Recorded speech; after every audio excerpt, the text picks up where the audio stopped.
Well, I wanted to take this opportunity to welcome you to the ICNA Relief Amal Women's Center. This is a true labor of love from many in the community. This is a project that we've been working on for many years and had many setbacks, but it is the most opportune time to be able to open the facility to the community as well as to the women in need.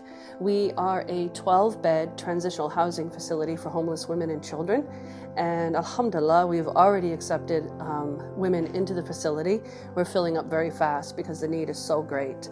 What makes the Amal Women's Center unique is this is one of 14 transitional homes that ICNA Relief operates throughout the United States, but it's the first in Massachusetts.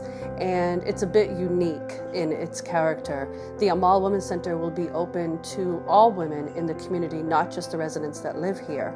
We will have a full community center focused on the needs and interests of women in the Muslim community, but also women of all faiths. So we hope to have a full community resource room that women will be able to take part in programs and workshops and trainings and support groups such as domestic violence support and prevention, as well as budgeting and finance.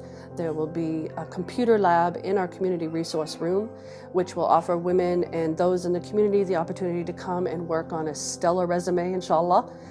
Learn basic computer skills, go online for job search engines, and a variety of programming. And it makes it very different than some of the public shelters. We have two residents actually who are not Muslim that one of had been to other shelter homes in the past, and she said nothing compares to the Amal Women's Center. And that's what we were going for.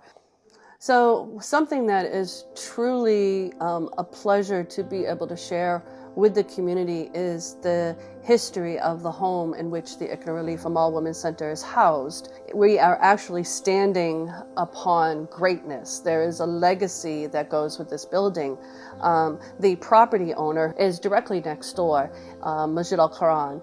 And Masjid al-Quran started through the Nation of Islam and was once known as Muhammad's Temple number 11. And during the time that they bought that property and the home, they bought it from a very famous Jewish rabbi who used to live here in the home, and the mosque itself used to be a synagogue. So when the Nation of Islam bought the properties, it was during a time where Malcolm X was very involved in Boston. And Malcolm X often taught at the mosque and stayed here in this home when he would visit Boston. So to have that opportunity to revive this legacy, we have some mighty big shoes to fill, inshallah, but we hope to do justice. Louis Farrakhan also stayed here in the home, and it served as the minister's quarters for many years, so he raised his children here. So during the time that Malcolm and Farrakhan were involved in this community, Malcolm would often come to visit. He considered Muhammad's Temple number 11 in Boston his home.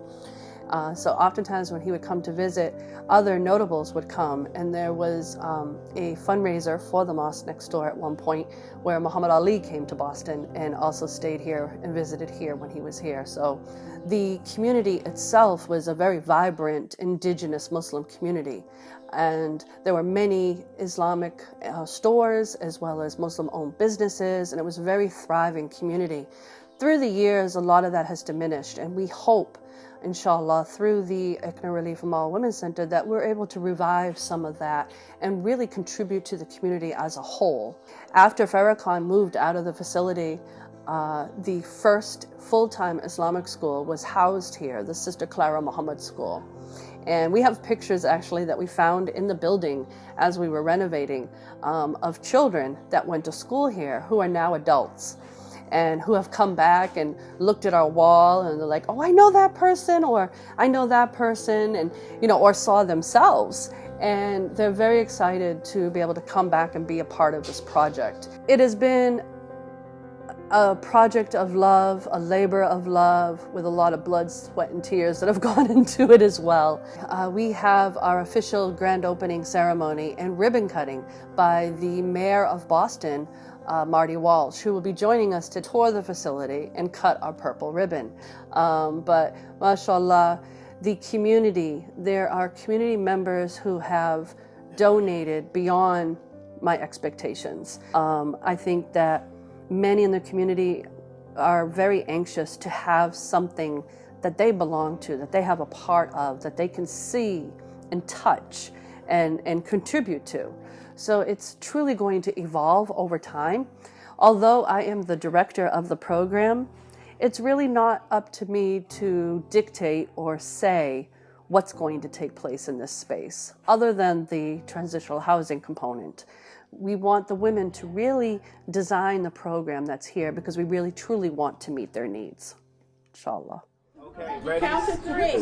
1, 2, 3.